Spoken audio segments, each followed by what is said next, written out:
Elle a troqué son kutch pour un dermographe, c'est Emma Guillemot, alias Joli Bobo Tatou, que j'ai rejoint à Bordeaux pour découvrir son salon de tatouage et plus généralement cet univers d'encre et d'aiguilles que je ne connaissais pas vraiment. Et ne dit-on pas que la meilleure façon d'apprendre, c'est en faisant ? Ta folie n'a donc aucune limite. Aucune.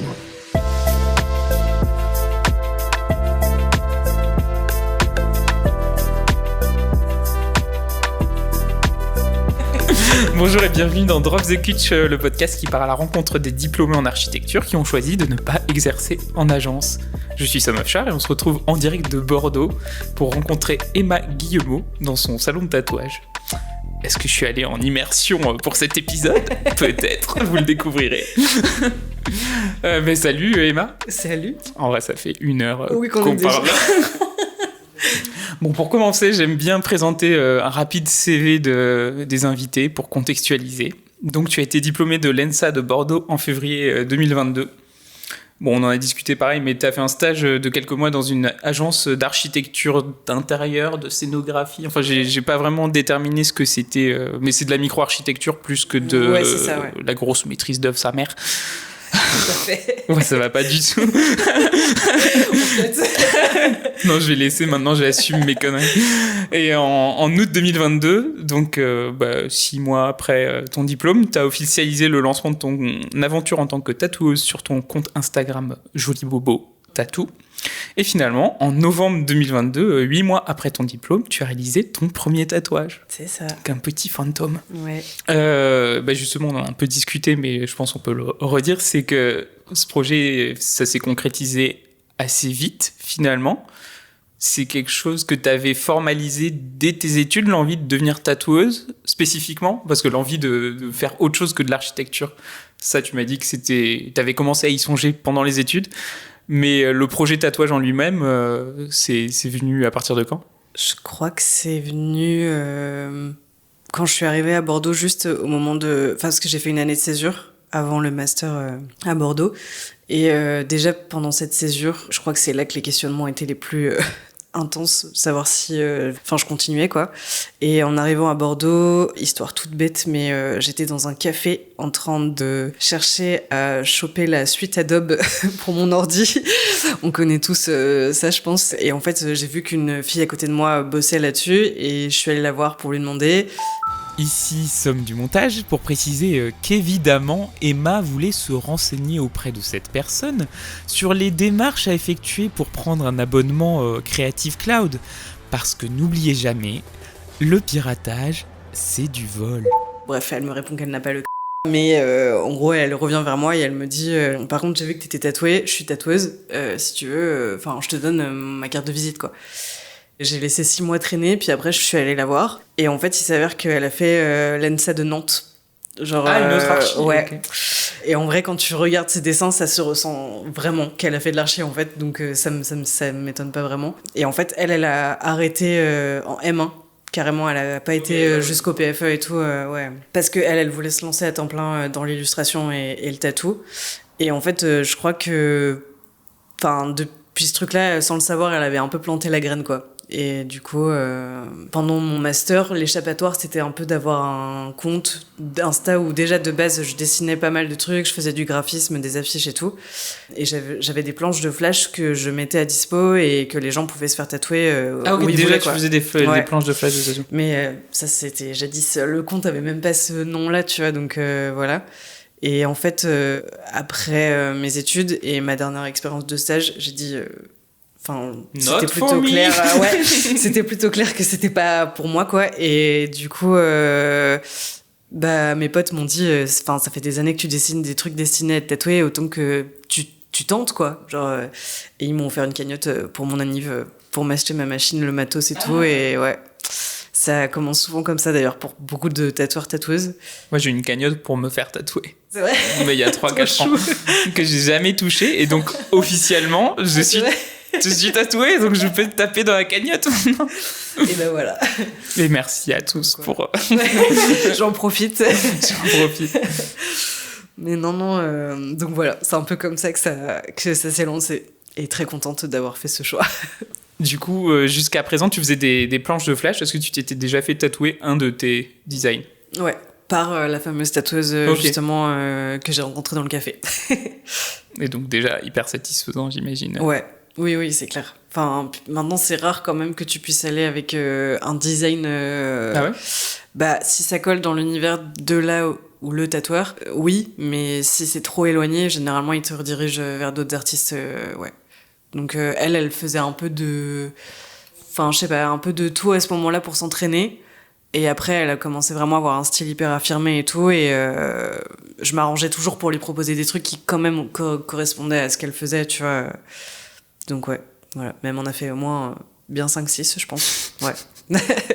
Mais parce que je me pose la question dans cette satisfaction de voir ton tatouage sur ta peau, parce que je sais que moi j'ai un truc tout con, mais c'est quand j'imprimais mes planches pour un rendu, mais oui, bah oui, pour un affichage, c'est assez satisfaisant, ouais. Même si c'est de l'impression genre au traceur et qui est pas ouf en qualité, mais juste de voir un truc que t'as produit sur un médium à l'ordinateur, de sortir en un truc physique. Est-ce qu'il y a ça aussi dans le tatouage de... Bah là, je crois que je le conscientisais pas trop parce que comme c'est elle qui faisait l'acte du tatou, je crois que j'arrivais même pas à me dire que le dessin c'était moi, tu vois. Ah ouais.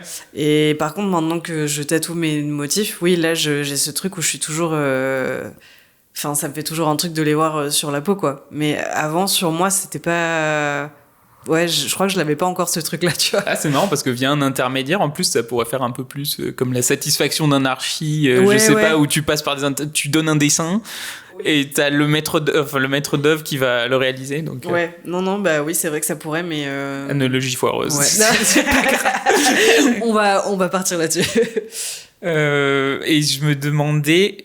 Bah, la vie post-diplôme, c'est un peu...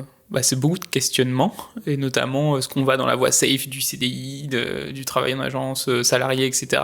Ou est-ce qu'on se lance en indé, est-ce qu'on se lance dans l'associatif, dans un voyage, je sais pas, en fonction des moyens de chacun. Est-ce que tu avais cette barrière psychologique de pas aller dans un truc safe et d'aller dans un truc plus précaire que la voie safe du salariat? Est-ce que ça t'a vraiment demandé un effort de partir, ou alors c'était logique et... En vrai, c'était plutôt logique, dans le sens où je pense que le dernier stage en question, sans vouloir, voilà, a été... tout ce qui est de la diffamation. C'est ça. Ça a été un peu la douche froide du truc, parce que déjà au PFE, il y avait ce choix de faire un truc qui s'éloignait un peu de l'archi traditionnelle, on va dire. J'avais imaginé un festival, tu vois, enfin, avec des micro-architectures et tout. J'étais tombée sur un jury d'ingénieurs, donc déjà de base, alors que j'avais un prof formidable de PFE qui soutenait à fond le projet, et voilà. Mais tu vois, déjà de base, il y avait ce truc où j'ai vraiment eu l'impression que quand tu essaies de transformer un peu les choses, ou tu vois, de faire évoluer l'archi vers autre chose, ça plaît pas. Ou alors on te fait comprendre que t'as pas ta place aussi, tu vois, et ça m'a vraiment fait du mal, quoi. Donc du coup je me suis dit peut-être que c'est tout simplement pas pour moi, et voilà. Et en fait il y a un moment où je pense que c'est clairement la question de l'épanouissement qui a été primordiale, plus que, tu vois, la précarité, quoi. Enfin, genre, on va dire que si je devais mettre les deux sur le... À la fin, en tout cas après cette expérience de stage et tout, je me suis dit ça fait trop longtemps en fait que je fais des choses pour des gens et qui au final ne me plaisent pas, et là j'avais envie de faire les choses pour moi et des choses qui me plaisent, tu vois. Et ça a pas été évident parce que forcément t'as des doutes, tu vas galérer, ça va pas être rentable dans l'immédiat, tu vois. Mais franchement vu comment je m'éclatais là-dedans, je regrette pas du tout, quoi. Donc ouais. Voilà. Trop bien. Pareil, on en a parlé, mais je sais plus. Non, remarque, ça a été enregistré, donc pouf, cut. La magie. Ouais, c'est très bien. Toi, t'es comment là? Moi, ça va. En plus, je vois rien à ce qui se passe. Je peux faire mon petit malaise tranquille. T'en fais pas. J'avais noté des questions à poser, genre pendant le truc, mais je suis en blackout là, donc on va faire en mode YOLO, juste on discute et on verra ce qui est exploitable. Ça marche. Ah si, j'en avais une. Ouais. Comment tu t'es entraîné? Parce que j'avais vu, j'ai vu une émission, bref, sur un service de streaming qu'on a avec mon frère, qui s'appelle Dropout, qui est trop bien. Et il y avait dans une émission, il faisait un cours de tatouage et c'est sur des clémentines. Oui. Est-ce que c'est un vrai truc? Oui, c'est un vrai truc. Ouais, c'est... en gros, c'est un peu... C'est pas ce qui se rapproche le plus de la peau humaine, mais c'est un peu le truc le plus adapté pour savoir à quelle profondeur tu dois mettre ton aiguille. Dans le sens où si jamais t'atteins la pulpe, là, tu sais que t'as été trop loin, tu vois, entre guillemets. Et t'as les bananes aussi qui existent. Même banane, je trouve ça plus agréable parce que c'est moins rugueux, t'as moins la... Enfin, moins poreux même, peut-être plus, tu vois, que la peau d'agrumes. Allez, on est parti ? C'est parti, allez. Ah, mais ça va. Enfin, pour l'instant. Non, en vrai, ça sera pas pire que ça, hein. C'est un peu... c'est comme une aiguille sur une... Faut pas que je rigole. T'inquiète, je tiens tellement ta jambe que ça va aller. Alors, pour vous donner une meilleure analogie, en termes de sensation et de douleur, ça me faisait penser à une griffure de chat. Certes, qui s'étale sur 30 minutes, mais rien d'insupportable. Mais oui, en gros, généralement, les gens sont plutôt surpris et c'est vachement plus chill que ce qu'on raconte. Après, ça doit dépendre des endroits. Oui, sur la jambe, ça va quand même. J'avoue, j'ai regardé les cartes de douleur un petit peu. Ah ouais. Qui sont pas toutes pareilles. Non. En vrai, c'est un peu dur de se fier à ces trucs-là aussi parce que c'est propre à chacun, quoi. Et du coup, au bout de combien de temps t'as tatoué ton premier humain ? Au bout de 1 ou 2 mois, je crois, d'entraînement. Ah ouais. En vrai, je m'entraînais tous les jours et je suis tatouée, je suis très tatouée. Du coup, j'avais un peu conscience déjà de la texture de la peau et j'avais pas envie de m'habituer à un truc qui était pas vrai non plus, tu vois, genre les fruits et tout, ça va un moment, quoi. Donc j'avais pas envie de prendre les mauvais gestes. Et du coup, je n'ai pas commencé par moi, j'ai commencé par mon copain, qui est la personne la moins stressée du monde.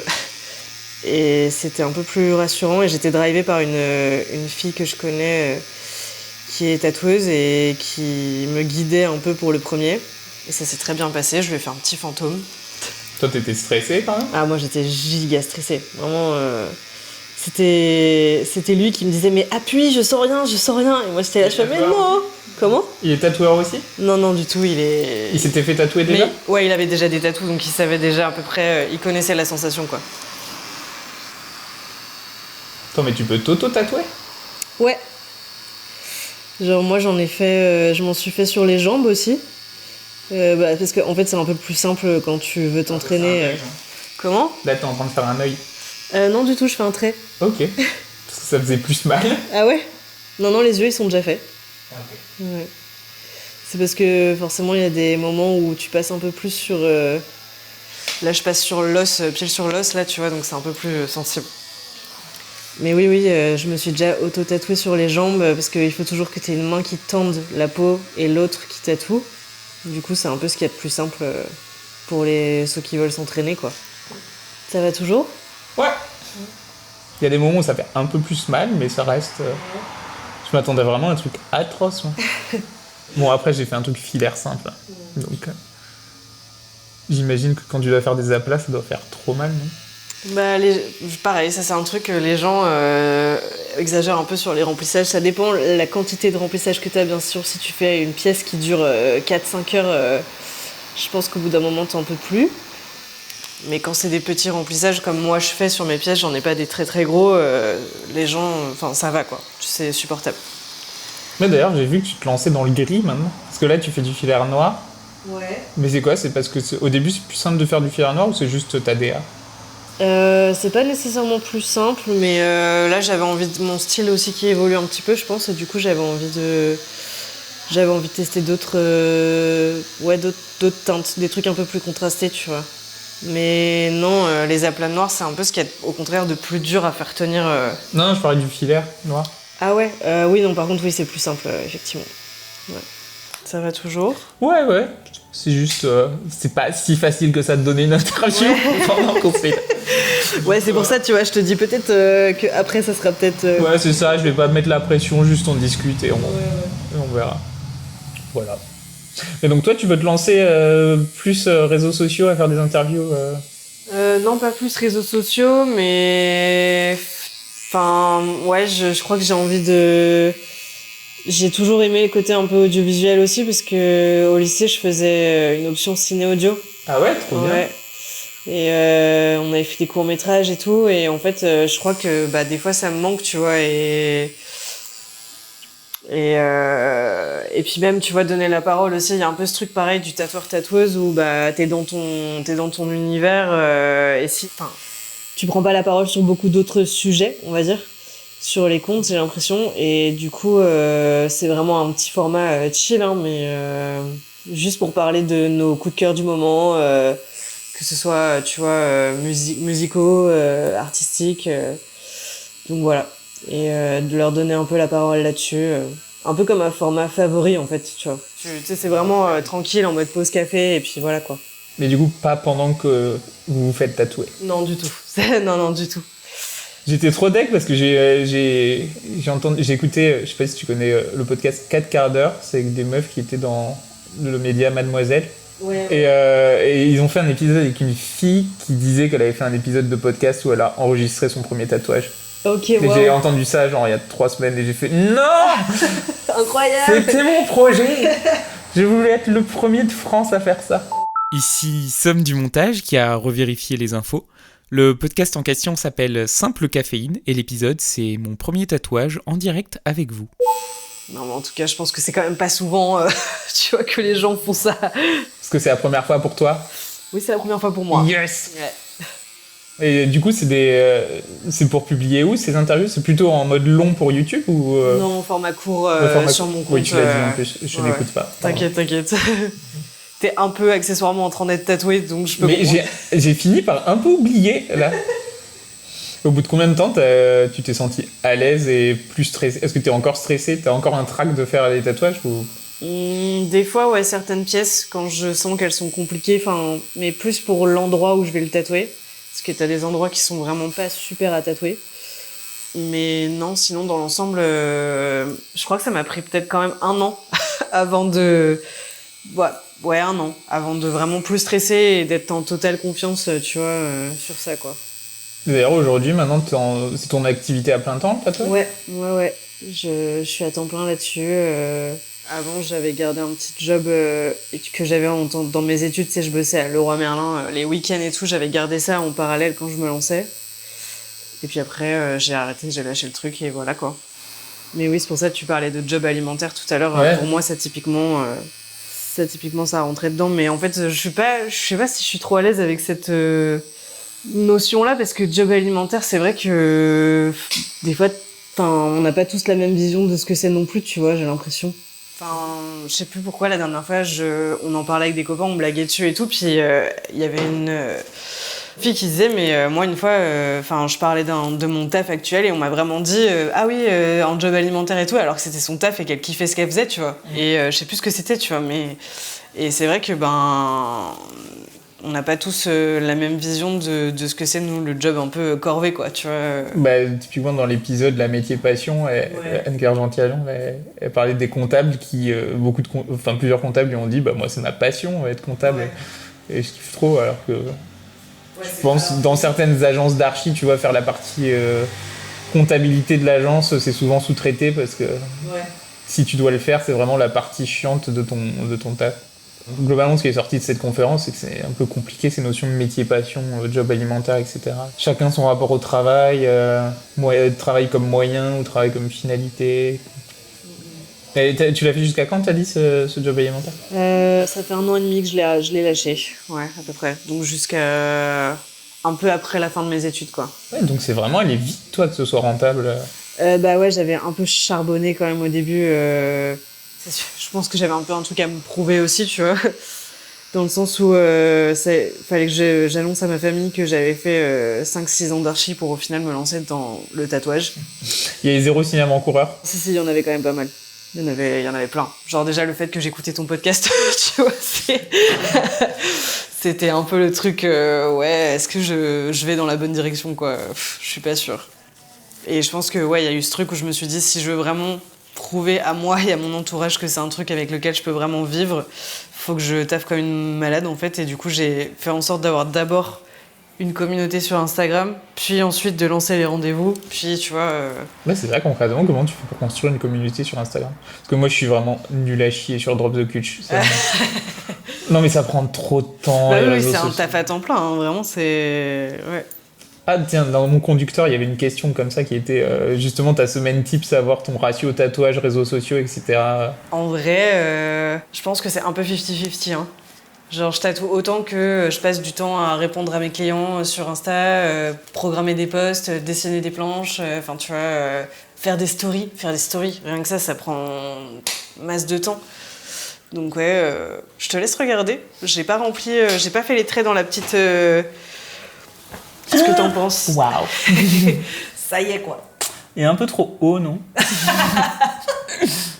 Horrible. Ah, mais les traits, ils sont fins en plus. Ouais, je les ai fait un peu plus fins pour que ça ressorte. Parce que forcément, ils vont s'épaissir un petit peu. Ouais. Donc, tu sais, je prends toujours une taille légèrement en dessous. J'aime trop. Est-ce que tu veux que je fasse les 2 traits comme on s'était dit, ou est-ce que tu veux plutôt en blanc Peut-être qu'on comprend mieux que c'est le foulard avec les 2 traits. Peut-être, ouais. C'est quoi ton avis ? Je ferai pas le trait du milieu, ça c'est sûr. Non, le trait du milieu, non. Ouais, je pense que c'est pas mal avec les 2 petits traits. Parce que là, je trouve qu'il fait un peu Ouais. perdu, quoi. Genre comme ça, ouais. Allez, ça part en prod. Nickel. Vas-y, je te laisse Trop te bien. réinstaller. Et tu vois, j'étais plus stressé avant que pendant. Bah ouais, c'est normal. Encore une fois, c'est vraiment parce que t'as zéro idée de ce qui va... Tu vois. Après, globalement, c'est toujours l'histoire de ma vie, moi. Ça, c'est de toujours être sur le point de dire non à des trucs, et une fois que je l'ai fait, je fais « Ah, mais c'était trop bien, en fait !» Tu te sens un peu psy, parfois, quand t'es tatouée. Dans les séances, ouais, vraiment. Ça, il y en a qui font des formations pour être plus formés à la psychologie. Pendant la séance ?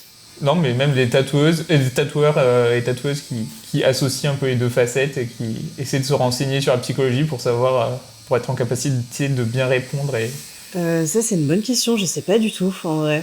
J'en ai pas encore rencontré. Ça doit exister, c'est sûr, parce que franchement, vu tout ce qu'on entend passer dans les séances, on va vraiment dans le deep avec les gens à chaque fois, quoi. Il y a peut-être une niche. Moi, je pensais à un truc à lancer. Bon, je me suis déjà tapé 7 ans d'études, donc ce sera pas moi, mais... Ouais, non plus. On a fini. Waouh. Tiens, je te laisse regarder. Ouais, c'est mieux avec les petits traits. Ouais, je suis d'accord. Il est tellement chou. Attends, je vais juste repasser un petit coup dessus pour bien le nettoyer, parce qu'il y a toujours des petits... Je mets de l'encre un peu à droite, à gauche. Attends, est-ce que ce serait pas le temps de faire ma story Instagram ? Comme ça, je montre les efforts que je fais pour faire un podcast. Je me suis fait tatouer rien que pour vous. Ah là là. Il est si mignon. J'espère que je regretterai pas dans 40 ans. C'est horrible de dire ça à la personne qui vient de te tatouer. Mais j'aime trop, genre je le regarde, ça me rend heureux. Donc... Non, il est tellement chaud. J'adore. J'ai un tatouage. Je fais officiellement partie des gens cool. Et ouais. Comme s'il y avait besoin de ça, tu sais. Non, c'est incroyable. J'ai même pas eu envie d'annuler. Parce que j'avais déjà essayé de me faire tatouer C'est vrai. à Paris il y a 3 ans. Et genre, j'avais envoyé un message et ils avaient un rendez-vous pour la fin de la semaine et je fais oula, trop rapide. Et ensuite, c'est un peu, ça me prend tous les étés de me dire ah, il faudrait que je me fasse un tatouage, etc. Et je me dis, l'été, c'est vraiment la pire période pour le faire. Et là, cet été, je m'étais dit, bon, allez, t'as eu une année de merde, cette année, tu fais ton tatouage, au moins, ça fera un truc bien. Et là, j'ai reçu un message de toi, bonjour, je suis une archi, je suis devenue tatoueuse maintenant. Et je vais sur le profil, le premier truc, c'est un potiche. C'est vrai que le hasard était quand même assez... Enfin, quand tu m'as répondu, j'étais en mode... Bah, c'est quand même... Tu sais que j'ai longtemps hésité à t'envoyer un message. Et là, je me suis dit, bah, vas-y, balai que je le fais, tu vois. Et ta réponse était incroyable. Genre vraiment... Comme quoi, bah, c'était le bon moment, alors. C'est vraiment l'univers me dit, tatoue-toi. Oui, tout se fait plutôt simplement, quoi. Tu veux qu'on enregistre le... Non, peut-être on va passer en mode micro-main, comme ça, ça sera plus proche de la bouche. C'est quoi, c'est juste tu le tiens et... J'ai un manche en plastique et des, Ah ouais, et des ok, bonnettes. putain. trop beau comme objet. Désolée, mais ça fait hyper pro. Ouais, c'est pour ça que j'aime bien, ça te donne une contenance. En plus, comme ça, t'as pas à réfléchir à ce que tu fais de tes mains. Oui, c'est vrai. C'est un peu chill, tu peux jouer avec, tu vois. Ouais, de ouf. Par contre, c'est horrible, tu vois, je te disais, j'étais stressé avant les tables rondes, mais je suis terrifié à chaque épisode de Drop the Pitch. C'est vrai? Mais oui, parce que c'est pas du tout naturel. En fait, ce qui me donne de l'appréhension, c'est de faire l'intro à chaque fois de bonjour, alors que ça fait 1 heure qu'on parle. Bon, bah, du coup, on va faire l'introduction. Hein. Bonjour. Bonjour et bienvenue dans Drop the Kitsch, le podcast qui part à la rencontre des diplômés en art. Et pouf, là, on revient maintenant. T'as parlé justement du design graphique. Est-ce que ça fait partie de tes options d'aller plus vers du design graphique plutôt que du tatouage ? Oui, en vrai, j'aimerais beaucoup. Là, dernièrement, j'ai rencontré pas mal de tatoueurs-tatoueuses qui s'orientaient vers l'illustration et notamment illustration jeunesse. Ah ouais. Ouais. C'est trop bien ça. Et ouais, et c'est hyper inspirant et c'est sûr que ça me tente. Mais pareil, là, pour le coup, il y a un peu cette question de... Bah, comme pour le tatouage, tu me diras, mais de légitimité, quoi. Enfin, on va dire que pour l'instant, je trouve tout juste mon équilibre dans le tatouage. Je vais me diversifier petit à petit, mais c'est vrai que j'ai peur de me perdre. Je sais pas si t'avais ce truc-là un peu en archi où tu sais, t'as envie d'aller vers plein de trucs et en même temps, à un moment donné, il faut que tu recentres, tu vois. Et bah là, je me dis, si je me disperse trop, un peu peur de la question d'identité, quoi. Qu'est-ce que je fais en fait au final, tu vois. Enfin, ouais, même psychologiquement, à un moment, des fois, trop, c'est trop. Moi, en post-diplôme, je me suis dit que j'allais régler tous les problèmes de ma vie, que j'allais prendre des cours de chant, que j'allais manger plus sain, que j'allais. Que des bonnes résolutions. Bon, j'ai fait certains trucs, hein, tu vois, je mange mieux. C'est bien. Mais je suis arrivé, j'ai fait, ça fait beaucoup là de. J'ai commencé à essayer bon, bref, il y avait plein de trucs et à un moment, j'ai fait, non, je peux pas tout faire en fait. Il y a 35 heures dans ma semaine qui est occupée par mon taf. Et ensuite, le week-end, c'est pas possible de à la fois voir ses amis, faire du montage de podcast, cuisiner, machin. Bon, bref. Du coup, ouais, je comprends ce truc de pas trop s'éparpiller parce que des fois, en s'éparpillant, on peut. Bah, c'est ça. Ça peut être trop. Ouais. Bah, surtout quand là, c'est une question d'épanouissement, comme tu dis, un peu des résolutions que tu te mets et au final, il suffit qu'il y ait un changement dans ta vie et tout l'équilibre est complètement perturbé, tu vois. Donc, oui, je comprends. Je comprends. Mais déjà, c'est bien si t'as réussi à appliquer certains trucs que tu t'étais donné. Ah non, moi c'est toujours fait ce que je dis, pas ce que je fais. Donc pour l'instant, moi je suis dans le doute. Non, mais maintenant j'essaie justement de hiérarchiser. C'est la nouvelle résolution de cette année, parce que moi je raisonne qu'en année scolaire, tout le monde se fout de ma gueule. Et pour moi, l'année commence en septembre. Je suis d'accord. Ah, Je suis totalement d'accord. Puis je trouve ça plus judicieux. Par exemple, typiquement cette année, là, c'est la première fois que je l'ai fait, mais de mettre des résolutions et des trucs que j'ai envie d'appliquer à mon travail ou de ma manière de changer, enfin peut-être, ou même tout simplement trouver un meilleur équilibre par rapport à l'année passée, tu vois. Et je l'applique plus facilement en septembre que en janvier, quoi. Janvier, c'est morose. C'est ça, exactement. Le marché de Noël de Strasbourg est terminé. C'est triste, il n'y a plus de lumière. T'as pas envie de prendre des résolutions, t'as juste envie de survivre. C'est si fataliste. À partir de janvier, moi ça, en septembre à Strasbourg, le soleil disparaît. Ensuite, je sais que je peux me raccrocher à Noël, qui sera un peu une période magique. Janvier, février, terrible. Et mars, je sais que le soleil va revenir. Oui, tu fonctionnes avec la météo, quoi. J'ai jamais autant parlé de météo que depuis que je suis à Strasbourg. Je suis un mec du sud-ouest, moi. Le retour de l'accent. C'est terrible. Mais du coup, dans cette diversification, donc c'est toi qui parles de diversification, donc tu sous-entends qu'il y a d'autres choses que le graphisme dont t'as plusieurs rêves en ce moment, enfin plusieurs ambitions. Ouais, un peu trop, mais ouais. Comme je te disais, la vidéo, typiquement, tu vois, le projet des interviews là que j'aimerais faire, ça en fait partie. J'aimerais faire de la scénographie, typiquement, pouvoir le réaliser aussi, ce truc-là, de pas m'arrêter au PFE, tu vois. Et il y a plein d'idées que j'ai en tête, mais pareil, il faut que je me dise que aussi mes heures dans ma semaine, elles sont comptées et que mes journées font pas 72 heures, tu vois. Donc ouais. Mais pareil, tu vois, des enseignes, des vitrines de magasins, enfin, tu vois, travailler un peu tout ce qui est de l'aspect typographique et tout, ça, j'aimerais beaucoup. Mais ouais, c'est vaste. Mais tu te projettes toujours toute seule ou alors l'idée, ça serait plutôt de constituer un collectif avec plusieurs personnes? Parce que vu que là, on parle de justement semaine qui est contrainte. Oui. Typiquement, là, tu vois, j'étais en guest tattoo à Angers. ville où j'ai fait mon lycée. Et du coup, je suis allée dans un shop où les filles, elles avaient au-delà du tatouage, elles font aussi de l'illustration. Justement, je te disais, jeunesse, il y en a qui font de la peinture, il y en a qui font du graphisme.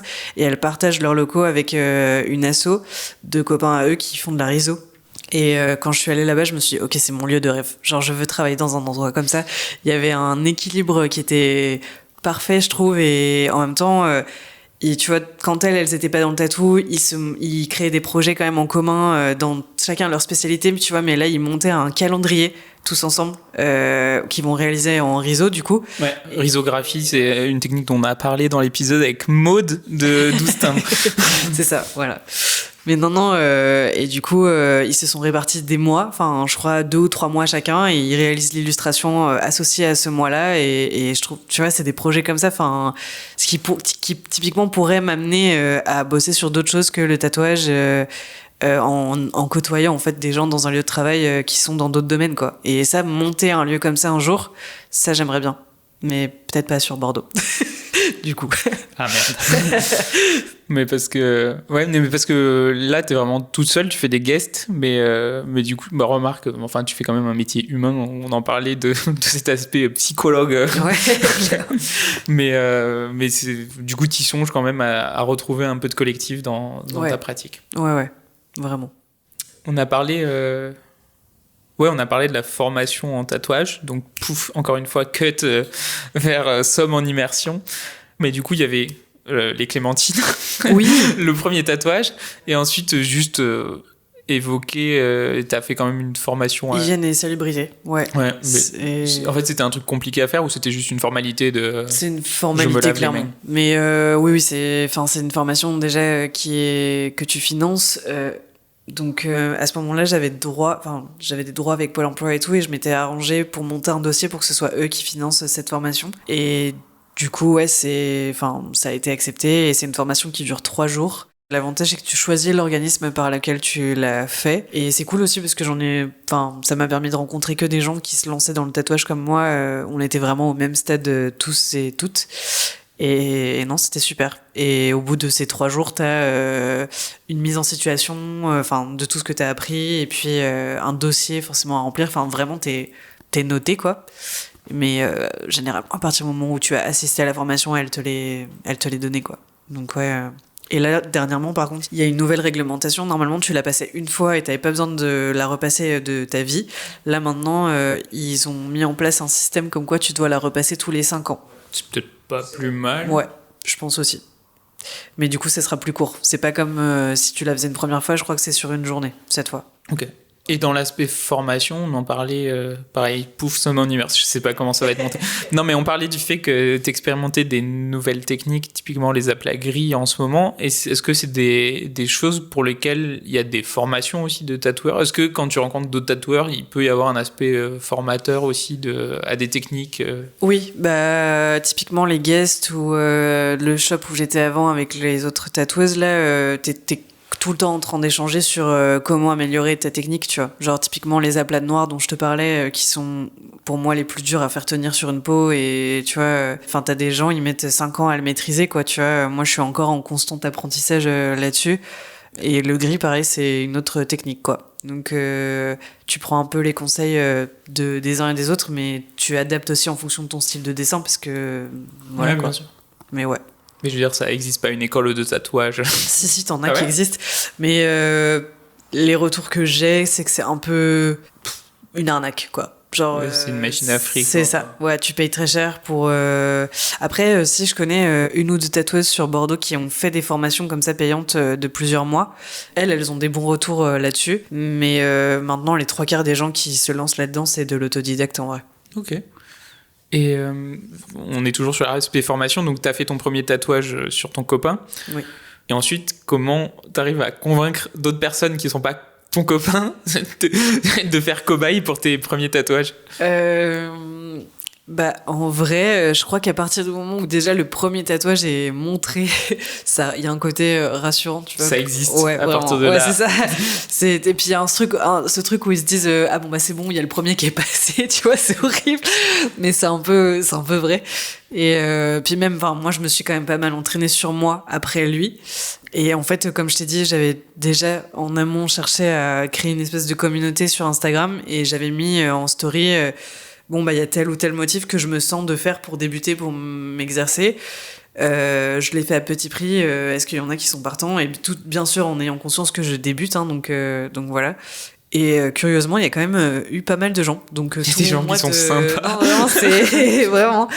Donc, mais heureusement que ces gens-là existent d'ailleurs, parce que c'est vrai que sinon il n'y a pas beaucoup de tatoueurs qui pourraient, tout simplement se lancer, quoi. Tu vois. Donc après, je pense que ça, c'est propre à chacun. Après, j'ai plein de potes aussi en aparté qui se sont portés volontaires, tu vois, pour des mini trucs, mais quand même, ça te permet de jauger ta profondeur d'aiguille, tout ça. Et ouais, les potes ont été un très bon soutien.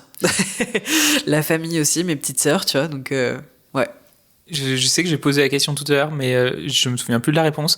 C'était est-ce que tu as des sujets de prédilection parce qu'il y a ce que les gens te demandent, donc beaucoup de chats et de chiens et de bonhommes fleurs, comme on en a discuté entre mon immersion et le début de cette interview. Mais toi, tes sujets d'inspi, c'est plutôt quoi, sachant que ça a dû évoluer avec le temps, j'imagine? Bah, sujet d'inspi, beaucoup la BD. Genre, je lis beaucoup de BD. J'ai la chance d'avoir des amis autour de moi qui sont soit qui bossent en bibliothèque ou librairie, et beaucoup d'amis aussi artistes qui veulent se lancer dans les BD. Et donc du coup, c'est un peu on se donne constamment des découvertes là-dessus. Notamment, je sais pas, j'ai une artiste en tête, Sophie Guérive, qui a écrit une BD qui s'appelle Tulipe.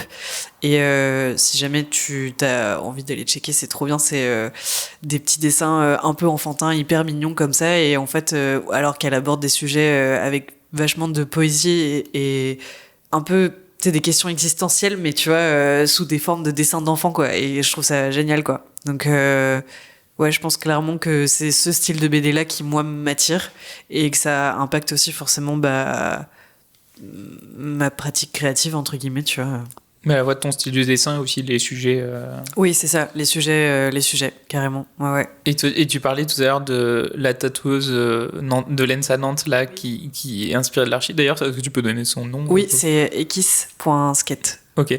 Et toi, du coup, t'arrives pas à trouver pour l'instant de source d'inspi dans l'archi, soit raccroché à l'architecture ou à la fabrique de la ville ou je sais pas quoi, parce que je sais que j'ai une pote là qui vient de se faire tatouer des petites maisons alsaciennes. C'était trop mignon. Mais ouais, t'as pas mal de tatoueuses qui font ce genre de, là notamment il y en a une, je crois que c'est Bardou Tattoo, qui tatoue ta maison d'enfance. Et donc, mais sans pour autant avoir, tu vois, une influence architecturale, je pense, en amont. Mais je crois que moi, j'avais besoin de revenir un peu de légèreté, tu vois.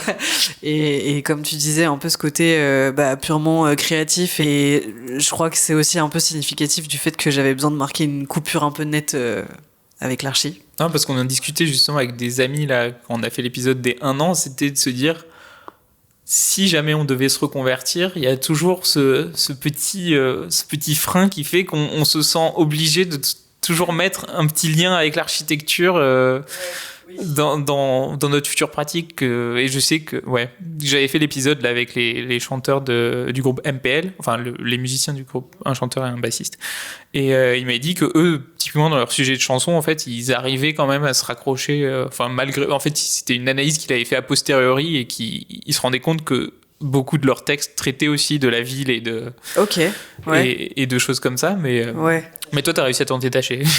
Oui, peut-être un peu trop, je sais pas, mais non, mais oui, je vois. Après, c'est peut-être un peu ce truc de, peut-être t'as pas envie de le lâcher complètement, quoi. Genre, en même temps, on a tous bossé comme des fous, je pense, pour avoir ce diplôme, tu vois. Et puis t'étais quand même conditionné. C'est un contexte particulier, quoi, d'évoluer dans les études d'archi. Mais ouais, je pense que je te dis vers la fin, j'avais vraiment ce truc, je voulais faire pour moi et je voulais que ça ait aucun lien du coup avec ça parce que j'avais pas envie, je sais pas, de retomber un peu dans mes travers justement, tu vois, là-dedans. Mais par contre, dans ma pratique et ma façon de le faire, l'archi m'a aussi fait garder certaines choses, tu vois, genre la rigueur, le côté graphisme, tu vois, le côté carré aussi peut-être dans les planches, tu vois, dans mon, enfin tu vois, le feed Instagram typiquement, j'ai une trame Vraiment, enfin, tu vois, je sais que ces trucs-là, je les tiens de l'archi, quoi. Ce côté un peu, ouais, quand même, la rigueur, je pense. Donc, c'est qu'on a tous et toutes, je pense, mais ouais, il y a des côtés que j'ai gardés de ces études. Et en plus, au final, si tu veux, si t'as ton projet, enfin, ton rêve de scénographie, au final, tu y reviendras peut-être un petit peu sur certains outils, sur de la gestion de projet. Oui, c'est ça. Bah là, tu vois, je commence à toucher un tout petit peu de loin, mais j'ai une amie qui essaie de monter son festival à Lille. Et du coup, je me suis un peu greffée au truc en mode est-ce que je peux aider donc là, je vais faire un peu / direction artistique / scéno. Donc ouais, tu vois, j'essaie d'y aller. Je regarde un peu de loin, je m'immisce dans les trucs et tout. Et au moment où ce sera peut-être... Enfin, j'espère peut-être un jour, ce sera moi qui le ferai, je veux dire, pardon... T'es pas la première à faire des fautes de français dans ce podcast. Ouais. Et j'ai un peu ma question signature. Toujours avec ça revient toujours. Chasser le naturel, il revient au galop. C'est terrible. Non, mais c'est comme l'archi, tu vois. C'est en étant à Strasbourg, le sud me manque. Surtout que j'ai jamais eu l'accent. Donc, tu sais, ma question, c'est si tu avais devant toi la Emma du passé qui était soit pendant les études d'archi en train de douter, soit pendant le lycée, parce que je t'ai même pas demandé pourquoi tu t'étais orienté vers l'architecture à la base. Donc peut-être tu peux répondre à ça d'abord. Je sais pas si c'est pertinent dans ton parcours ou pas, mais... Non, je pense pas. Comme toi, c'était un peu l'hésitation entre archi et ingé. J'ai fait une prépa. J'ai fait non, ce sera pas l'ingé. Et un peu aussi parce que familialement, on m'a poussé aussi vers ces trucs-là, mais j'avais toujours aimé tout ce qui était, plus, je pense, maintenant, en y repensant, design d'espace quand même. Donc c'était autre chose, tout ce qui était décoration d'intérieur, etc. Et archi, c'est un peu le truc rigoureux qui permet d'être créatif, mais dans le cadre. Ouais, exactement. Et au final... Bah non, franchement, enfin maintenant quand je le vois, en tout cas tu vois, typiquement dans des lieux comme ça et tout, c'est plus je pense que l'aménagement intérieur qui moi m'anime plus que la conception de bâtiments en tant que tel, quoi. Ouais. Mais ouais.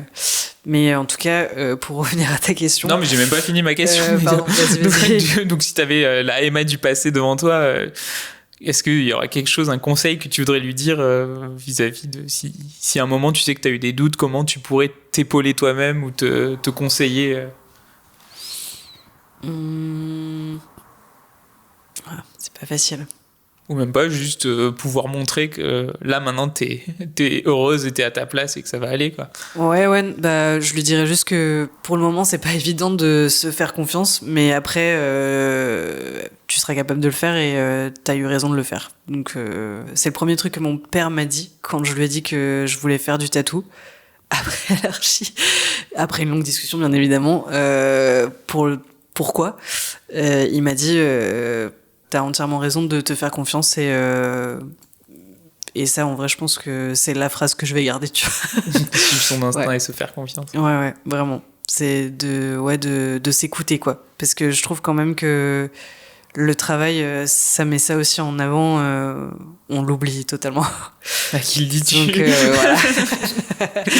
Tu sais de quoi on parle. Mais ouais. Donc voilà, ça serait ça, je pense. Très bien.